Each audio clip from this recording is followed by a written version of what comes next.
Okay, I think we're going to start. Welcome, everybody. Thank you for coming. Not real great at doing this kind of thing, but I'm going to give it my best shot. My name is Joan Dewassi. I'm Vice President and Director of Operations of the Buster Foundation.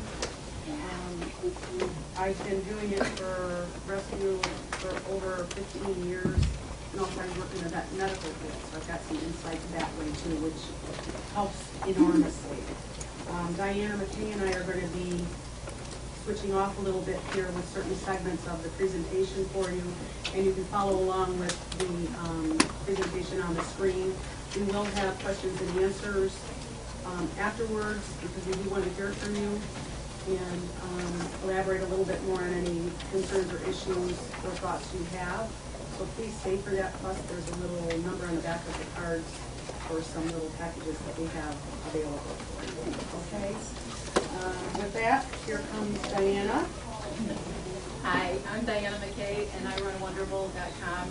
I do pitbull education, and I've been educating the public about pitbulls for about 9 years now. I have about 7 years experience in all breed dog rescues, and for the last 2 years been concentrating on pitbull education and attending events and handing out free educational material and going to DSL meetings for breed-specific legislation, and I advocate for breed-neutral dangerous dog laws. And I'm new to that, so I'll be learning along with you at some point. But welcome, welcome. Today we'll be covering best practices for rescuing, fostering, placing pit bulls into appropriate homes, breed advocacy and responsibility. I'll also discuss breed-specific legislation, which we'll be referring to as BSL for a lot of this. If you have questions, we ask that you please wait till the end during the Q&A session. And can everybody hear me okay? Mm-hmm. Great. We'll also be hosting 2 roundtable discussions later today. Joni will be hosting a pitbull rescue roundtable, and I'll be hosting the BSL roundtable, and they're both at 3:30. So at the same time. Next slide, please. For purposes of today's session, so we're all on the same page, when we use the term pitbull, pitbull refers to the 3 breeds that are typically fall under that term when the public and the media uses it. American Pitbull Terrier, American Staffordshire, and the English cousins, smaller ones, which is the Staffordshire Bull Terriers. That's the Staffordshire Bull Terrier on that slide. Next slide, please. Let's take a quick poll. Oh yeah, that's Mandy, that's mine.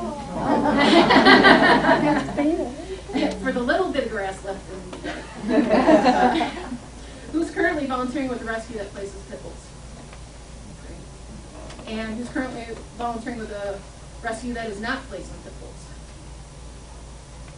Who's currently volunteering in a shelter that places pit bulls? And a shelter that does not place pit bulls? Any animal control officers here today? Oh, wow, quite a few. Great. Next slide, please. That's Sydney. Mine again. While we all may not agree on everything, it'd be safe to say that we can agree on one thing. Breed's reputation is in our hands, now more than ever. We must make the right choices when rescuing and placing pit bulls, no matter how difficult those choices are. The future of these noble dogs depends on us.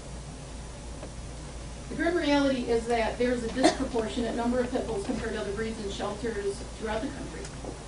Ideally, we'd love to see every animal rehabilitated and rehomed, but the reality is there's the supply far outweighs demand. It's important to know what your limits are. That's the Buster Foundation Volunteers House. But even more important to stick to those limits. Always best keep the dog's best interest in mind. Overextending yourself can have adverse effects on the dogs in your care. It's better to have less and do it right. I can't stress that enough. If you have the resources to take care of 4 dogs, you take care of 4 dogs. Headache, heartache, and tragedy are inevitable if you take on more dogs than you have the space or resources for. The dogs will always end up paying the price. As mentioned earlier, the breed's reputation is in your hands. For the last several years, Michigan has been a hotbed of activity for BSL proposals by legislators. We have a big fat target right here. Blame it on the media, irresponsible owners, backyard breeders. There's plenty of blame to go around. But every single negative incident involving a pit bull adds fuel to the fire. As advocates for these dogs, we cannot afford to be a part of that problem. It's important, which is why it's very important that every single dog that you put out there must be the best breed ambassador possible. This is Pit Bull Rescue Central. For those of you that aren't familiar with them, they're excellent. Dogs that demonstrate aggression towards humans, significant aggression towards other animals, should not be placed for adoption. I'm not talking, is a little aggressive with dog. I'm talking raging on the leash, raging in the cage, raging in the foster home, at anything and everything. Dogs with no bite histories should not be placed up for adoption. American Pit Bull Terrier of correct temperament should be very people-oriented, friendly even with strangers. That's okay. Very tolerant of physical handling. Yeah, just looking okay. Dog aggression towards other dogs is common in pit bulls, especially between dogs of the same sex. Aggression towards other dogs is not a breed-specific trait. Any breed can exhibit a lack of tolerance for other dogs. Remember that pit bulls are terriers, and many terrier breeds have dog aggression issues. And this is a direct quote from the AKC website. Terriers typically have little tolerance for other animals, including other dogs. Ancestors were bred to hunt and kill vermin. Many continue to project the attitude that they're always eager for a spirited argument. That's to say the least. Intolerance toward other dogs may develop as a pit bull matures, typically between 10 months and 3 years of age. Just because a puppy is good with other dogs does not guarantee that will always be the case as the puppy matures, even if they grow up with the dog, with another dog when they're a puppy. On the other side of that coin, some pit bulls that already exhibit, that are already intolerant towards other dogs, may become a little bit more tolerant as they mature. Each dog is an individual and should be treated as such. Not all pit bulls become aggressive toward other dogs. And I stole this from PBRC, and I know they let me do it because they let me do a lot of their stuff. Dog aggression, that is aggression towards other dogs, complicated matter. Like most things in life, it's not black and white. We should not think of dog aggression as a binary, either aggressive or not aggressive, but as a spectrum. Dogs can exhibit zero dog tolerance, dog aggression only in some situations, a high level of dog aggression, or dog aggression that falls somewhere in between those points. The graphic helps visualize that concept. Again, not black and white. Shelters and foster homes need to take a proactive approach in preventing dog fights. Prevention training monitoring is the key to keeping the peace between multiple dogs. Avoid problems by closely monitoring all interactions with other dogs. Treat time, play time, toy time. And training is essential, as with any breed. It can help you diminish and manage any negative reaction toward other dogs that may arise in the future. Just to clarify, dog aggression is completely different from human aggression. These are two completely separate issues, not related. Thanks to the media, the term aggression is used as a blanket statement, no matter what the circumstances. Many people incorrectly assume that a dog that shows aggression towards other dogs will automatically show aggression towards people. This is simply not true. Correct temperament. As we mentioned earlier, correct temperament pit bulls should be very people-oriented, friendly even with strangers, and very tolerant of physical handling. Pit bull displays aggression towards people is not a good representative of the breed. It's not normal for the breed. Should not be placed up for adoption. Indiscriminate breeding, we've got inbreeding, abuse, Any one of these can be a contributing factor to a dog showing aggression towards other people. Again, another PBRC quote I stole. Dog aggression is a normal trait from the breed. Human aggression is not. I can't stress that enough. Biters should never be placed for adoption. This should be common sense. I have come across at least one rescue that had somebody, a dog bit a friend of mine at an event, at a bowl, and they continued to place the dog, despite our attempts to educate them on why all they're doing is setting the dog up for failure, further damaging the breed's reputation by putting a dangerous dog out there. The dog had already bitten another person that day, and the foster person had it on a leash and was continually telling people how friendly the dog was after it bit my friend. And I'm talking draw blood, not just a nip. And I can't tolerate it. If you know somebody that's doing this, please try to educate them. All rescues and shelters need to have the best interests of the animals in mind. Not just have their hearts set on keeping every dog alive no matter what the circumstances are. By placing a biter, you put the lives of all pit bulls in jeopardy, everywhere. This bears repeating. Every single negative incident involving a pit bull gives fuel to the fire from DSL.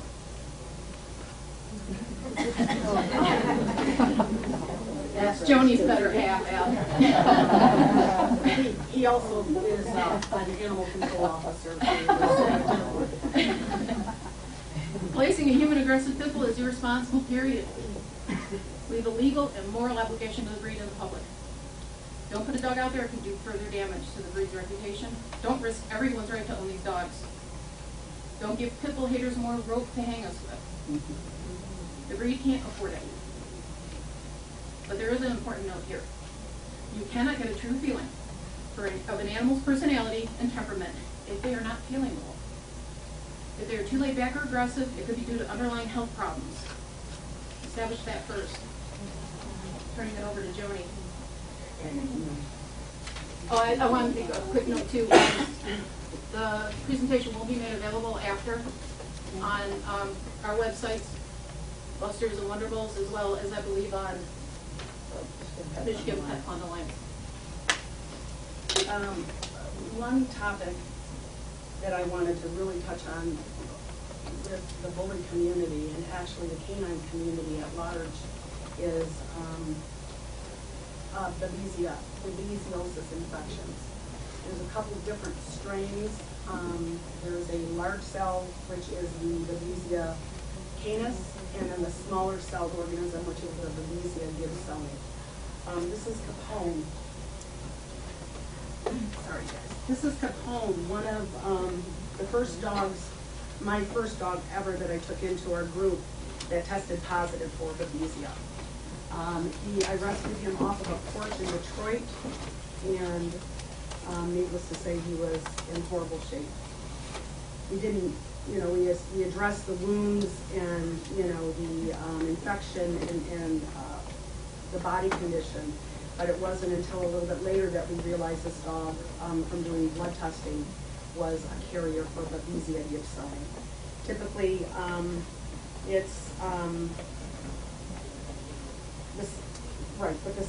specifically, you're seeing more cases in the pit community because of the fact and propensity for fighting, because it is transmitted by ticks and bite wounds from an already infected dog, which who knows about Capone. It also can be passed in utero onto puppies if the mother is a carrier. I hate to interrupt. I've never heard of this condition. Right. And Could you I elaborate on what it is? It's a blood parasite. It almost, in layman's terms, I can tell you, and certainly you can talk to your veterinarians on staff, your personal veterinarians to get a more clear understanding, do some research online. It is a blood parasite that typically will affect the immune system. A lot of vets are seeing it and calling it immune-mediated hemolytic anemia. Dogs' symptoms vary, can mimic other diseases and illnesses. this is healing on Capone about 10 days after I took him in. He had to have multiple blood transfusions, and the prospect of adopting a dog out with babesia. The reality is that it is, since the bullies and the terriers have more of a propensity to want to scrap with other dogs, this can be transmitted by bite wounds and blood. Is it treatable, or is it like FIV? It's like FIV. It basically manageable but not treatable. Right. It can be manageable. Dogs can be asymptomatic and not show anything. And with Capone, you know, we were real busy addressing everything else, and not until he started, his counts went down. Let me just give you a little more here because I don't have it memorized in my head. Some of the symptoms, you know, include anemia, vomiting, lethargy, diarrhea, and you're seeing a very high prevalence in strays, dogs that are rescued off the streets that are going into rescue, and dogs with, you know, obviously wounds from fighting that had an obvious history, but not necessarily an obvious history. We've had females that came in with puppies that were carriers. It used to be, and I'm assuming is still a case with greyhounds from down in Florida because of the tick bites, because it's transmitted that way as well. It used to be rare, and it's not anymore. You're seeing it more and more. That's why you haven't heard of it. And the reason, yes, ma'am. Is it somewhat similar to parvo then, or can it be mistaken for parvo? The symptoms, I mean, I've seen the symptoms be very vast and mimic a lot of other things. Example, yes, diarrhea, vomiting, they'll become anemic, the gums are white, anorexia, weakness, and, you know, a multitude of other symptoms. It can certainly mimic other diseases and viruses and such. So the only shortcut way to test for it, a lot of veterinarians used to do slides and just do a blood smear. It's not reliable enough anymore. You really have to go ahead, and with Capone what we did is we did what we call a PCR titer that was sent up to state. And, you know, not all dogs that are tested positive for babesia will show the symptoms, obviously, but they can still infect other dogs. According to Best Friends Animal Sanctuary, 1/2 of the big dogs that went into the sanctuary tested positive for babesia. But only one came down with overt outward symptoms. Okay. That was on dog county. Right, Well, they right. didn't even know, they had no clue. Our veterinarians had no clue what it was. Although research isn't conclusive, it's believed that there isn't really a cure for babesia in this country. Once the animal's infected, it'll carry it for the duration of its life. There are medications out there that can manage the symptoms, alleviate the discomfort, transfusions and such. And I struggled with wanting to present this at all, to put everybody into an hysterical state, thinking, oh my God, you know, what if? And I can tell you that since I've been doing this, I have had 8 dogs test positive for this. One being my own that I had for 8 years. I finally lost her to cancer and renal failure, but we didn't know she was a carrier of babesia until we did further diagnostic testing. We're trying to treat her with chemo. So the reason that I bring it up is obviously that we have to be careful about the dogs that we bring into our shelters, into our homes, into the general population with other dogs. It's a scary thing. I had one volunteer about 1.5 years ago. We worked to save 2 dogs that were living in a backyard in Detroit, just had nominal scarring from playing with each other, male and female, opposite sex.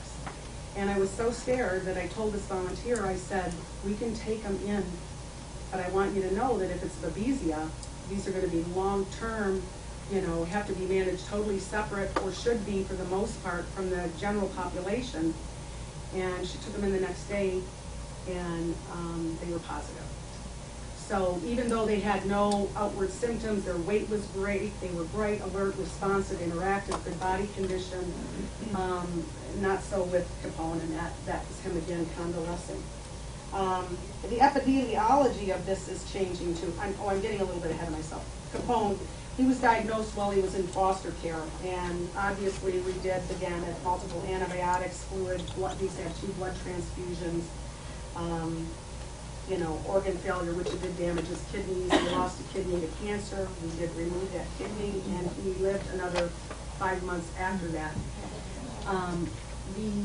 The foster home that took him, she was a wonderful gal, and I have to add this about this dog in particular because Capone raised, when I say raised, literally raised a litter of 10 puppies that we had. This dog was a better mother and caregiver to those 10 puppies from the time they were 9 weeks old till almost 2 months. He laid in the backyard, dug holes, they jumped on him, they chewed on him. He was just a phenomenal, phenomenal dog, and this one tugs on me still to this day. And, but, you know,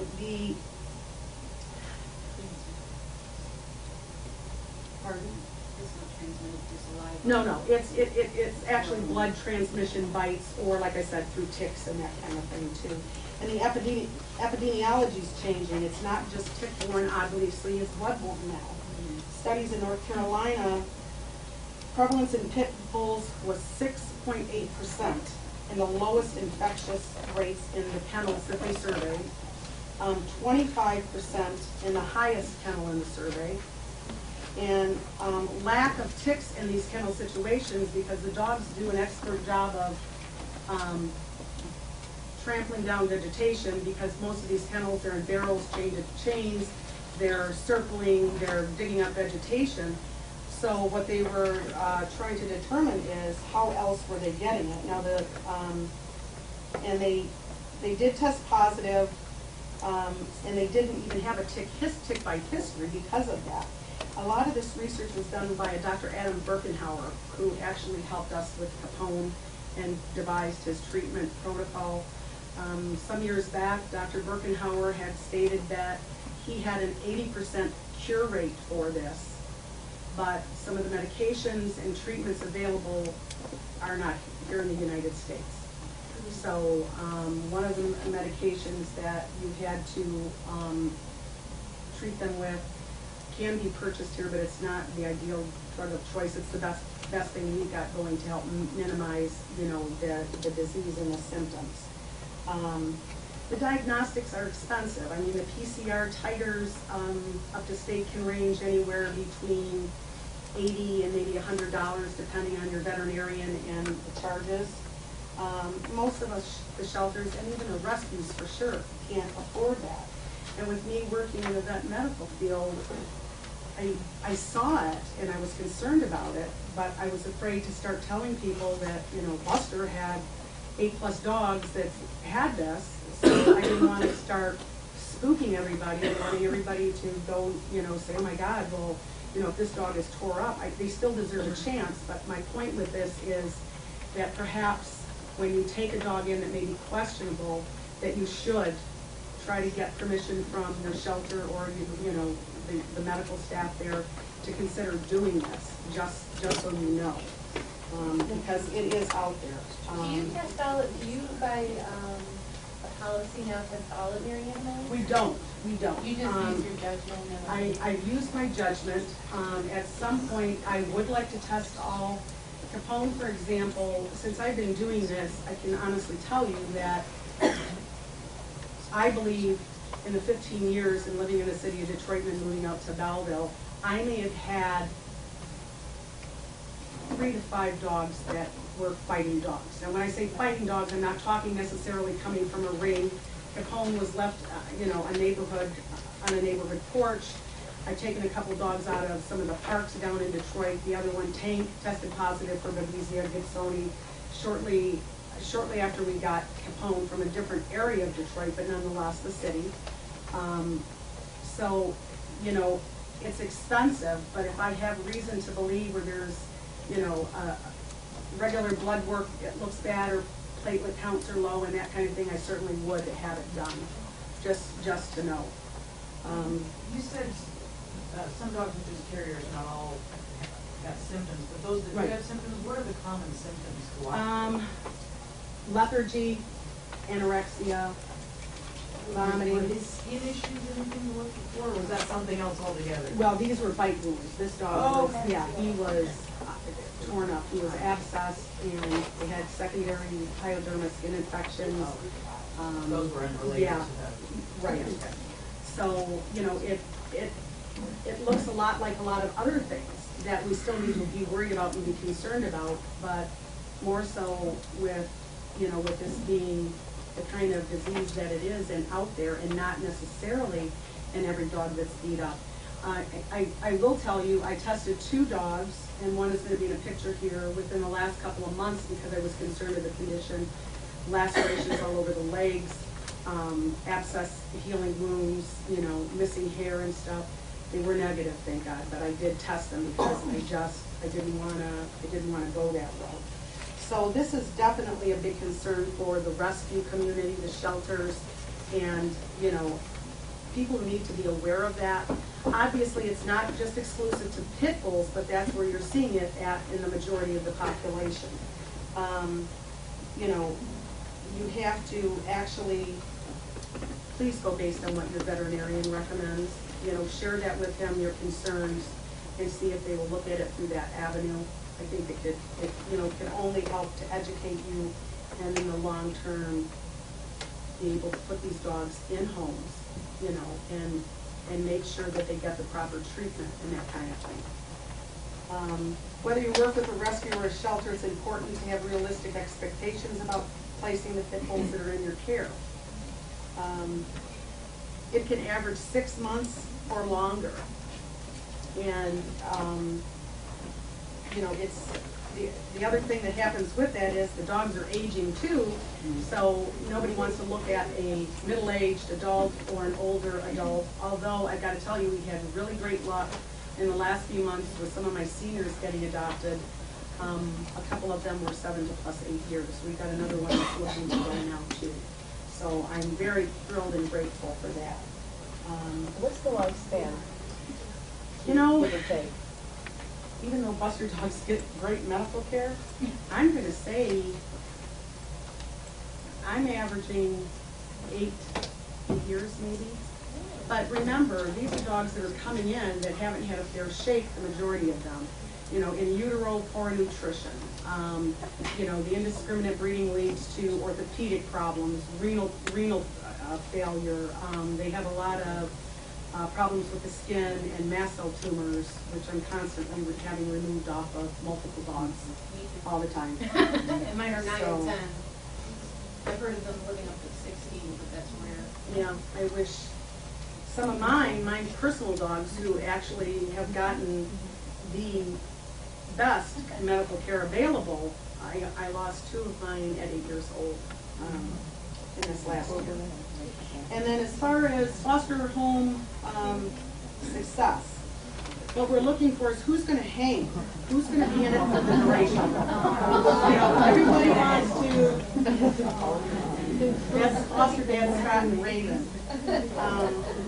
You know, everybody wants to take a puppy, everybody wants to help, and then when issues start arising, people start to they doubt their abilities, they get scared, they get frustrated that, you know, they're seeing this behavior, whether it's digging, jumping, nipping, bothering the other dogs and that kind of thing.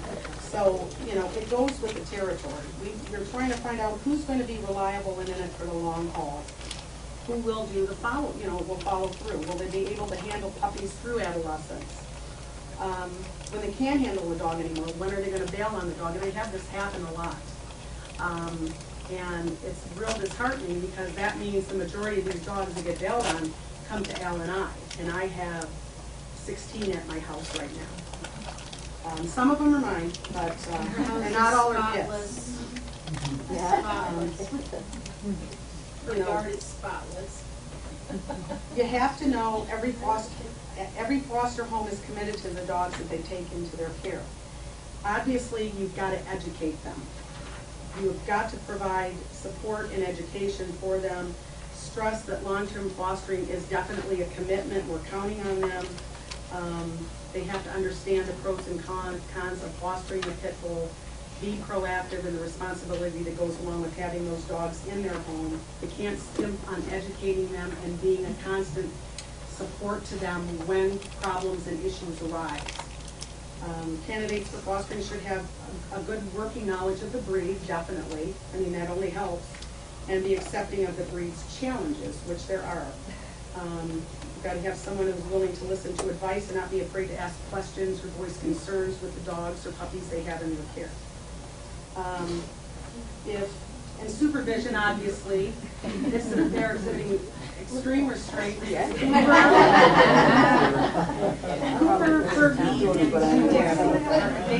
Dixon. And they all were foster failures for this family. And they're wonderful dogs. If dog aggression starts to become an issue, the foster home's got to be prepared that they may need to permanently separate these dogs by the crate and rotate method. And people, they don't want to listen to that. They want all the dogs to just be able to get along and run in a pack. And obviously you're going to be set up for failure. The dogs are going to be set up for failure. It can happen with somebody that has strong leadership skills and is right there to nip it in the bud.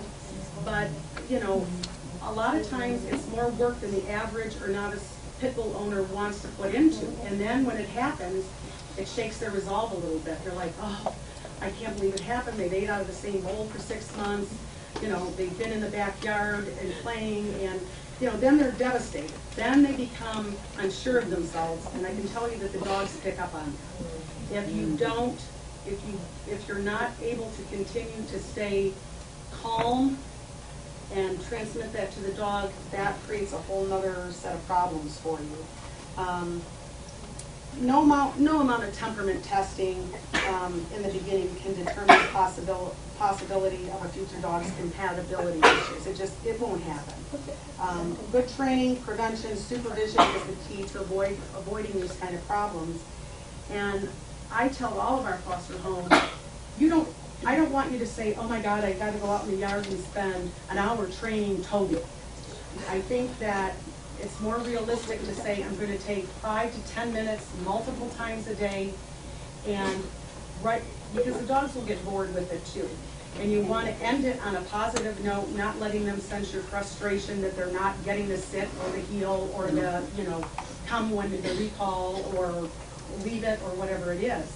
So if you leave it on a note where you see something tangible and positive with this, that's empowering to you, and that will transfer to the dog as well. So short, multiple sessions a day, I think, are key. I have a question. Sure. In our group, we whenever we have a pit bull, typically, and they're young and they're in foster care, we try to send them to daycare to help with socialization at a younger age. Do you think even with socializing them at a very young age with multiple people and dogs, that they can still later, when they hit the 2 to 3 year mark, are suddenly going to turn dog aggressive? Well, they can, and I think I'm not a big advocate of dog parks. I'm not a big advocate of daycares. I think for small puppies, it has definitely some benefit. I would urge everybody that considers it, though, to make sure that they're fully vaccinated. Can we get somebody to maybe turn the air up in this room? It was on a while ago, but I think a lot of us are getting a little bit hot. And it's not a sudden thing. No. It happens over, you'll have small little scraps. So it doesn't really matter if It's you're not. doing all It that helps. force. It helps. Right. It helps. It can enhance the social, to enhance the social experience of a puppy or a dog is paramount, and that needs to continue for the duration of owning this dog. I know many people that have taken them into daycare, and then, you know, against my suggestion, Jolene, he got kicked out because he obliged another dog. Well, you know, that's where I say too, you're setting these animals up for failure. I don't need to prove to anybody that I have wonderful dogs. I know their limitations. I know what they're capable of. I don't underestimate them. I don't set them up for failure.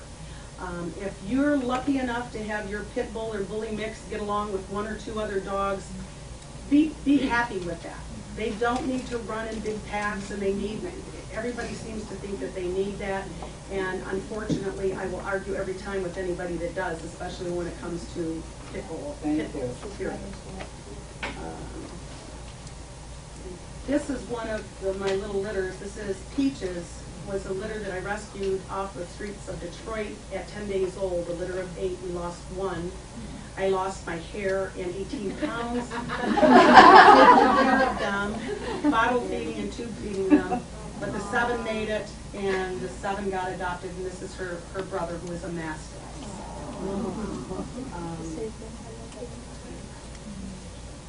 And always, you know, you need a backup plan if something falls through.